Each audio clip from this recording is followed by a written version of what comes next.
Boa noite, irmãos. Vamos elevar nossos pensamentos a Deus e a espiritualidade, que possamos ser iluminados neste momento com muita luz e que sejamos esclarecidos ao entendimento do Evangelho de hoje, que é do capítulo 11, Amar ao próximo como a si mesmo, os itens 14 e 15. A caridade para com os criminosos. A verdadeira caridade é um dos mais sublimes ensinamentos que Deus deu ao mundo. Deve existir entre os verdadeiros discípulos de sua doutrina uma fraternidade completa. Deveis amar os infelizes, os criminosos, as criaturas de Deus, às quais o perdão e a misericórdia serão concedidos, e se arrependerem como a vós mesmos pelas faltas que cometeis contra sua lei. Pensai que sois mais repreensíveis, mais culpados que aqueles aos quais recusais o perdão e a comiseração, porque frequentemente eles não conhecem Deus como o conheceis, e lhes será pedido menos que vós. Não julgueis, não julgueis, meus caros amigos, porque o julgamento que fizerdes vos será aplicado mais severamente ainda. E tendes necessidade de indulgência para os pecadores que cometeis sem cessar. Não sabeis que há muitas ações que são crimes aos olhos de Deus de pureza e que o mundo não considera sequer como faltas leves? A verdadeira caridade não consiste somente na esmola que dais, nem mesmo nas palavras de consolação com as quais podeis acompanhá-la. Não é só isso que Deus exige de vós. A caridade sublime, ensinada por Jesus, consiste também na benevolência concedida, sempre e em todas as coisas, ao vosso próximo.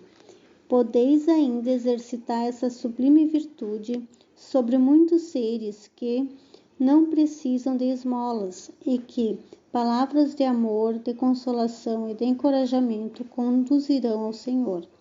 Os tempos estão próximos, digo ainda, em que a fraternidade reinará nesse globo. A lei do Cristo é a que regerá os homens, e só ela será o freio e a esperança, e conduzirá as almas às moradas bem-aventuradas. Amai-vos, pois, como os filhos de um mesmo Pai. Não façais diferença entre os outros infelizes, porque é Deus quem quer que todos sejam iguais. Portanto, não desprezeis a ninguém.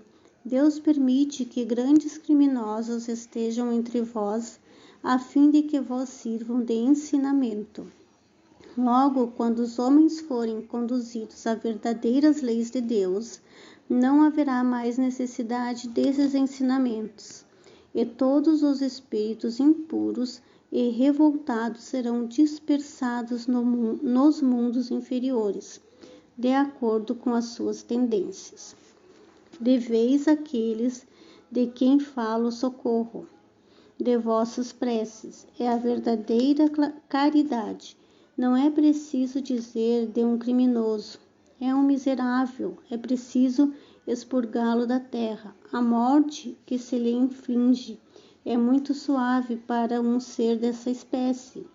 Não é assim que deveis falar. Olhai vosso modelo Jesus, que diria ele se visse esse infeliz perto de si? Lamentá-lo-ia, o consideraria como um doente bem miserável, e lhe estenderia a mão. Não podeis fazer isso em realidade, mas pelo menos podeis orar por ele, assistir seu espírito durante alguns instantes que devem ainda passar sobre a vossa vida, sobre a vossa terra. O arrependimento pode tocar-lhe o coração.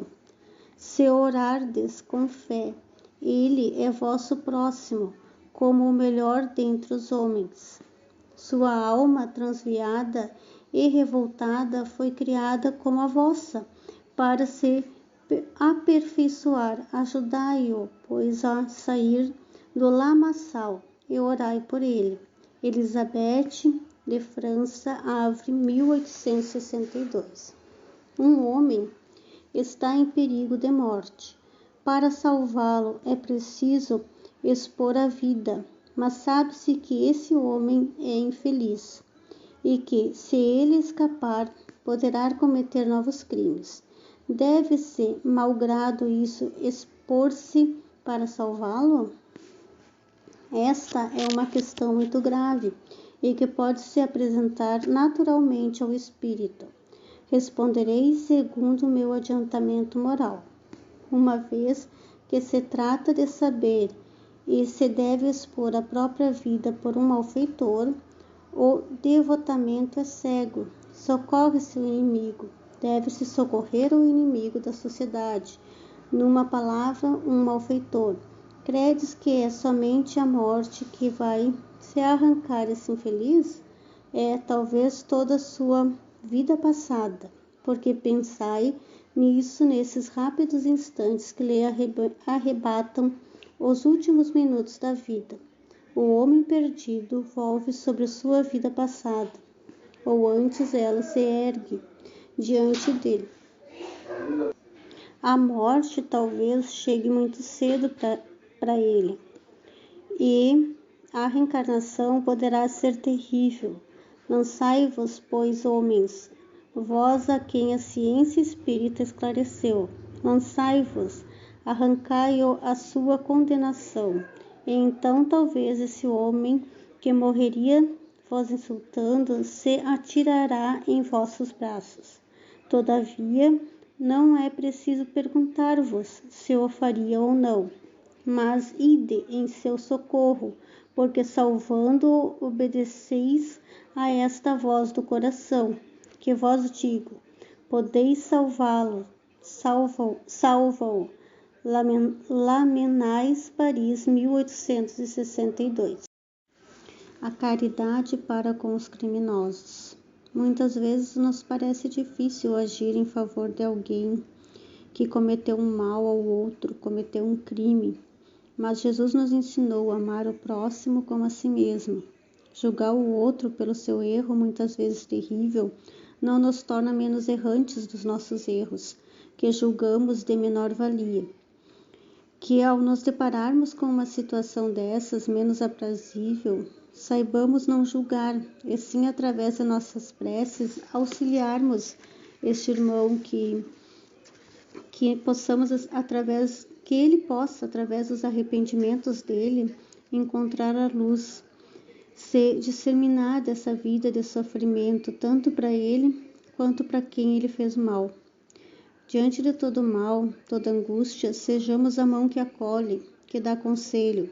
Se não formos ouvidos, façamos pelo menos uma prece para que essa pessoa ou essa situação seja tocada com os olhos da ternura e do coração.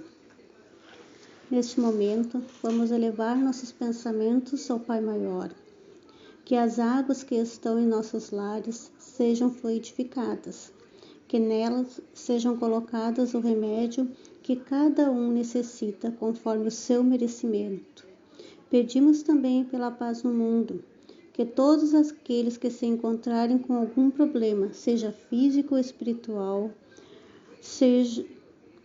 essa noite sejam acalentados, que tenham um pouco de amor, carinho e de paz. Que assim seja.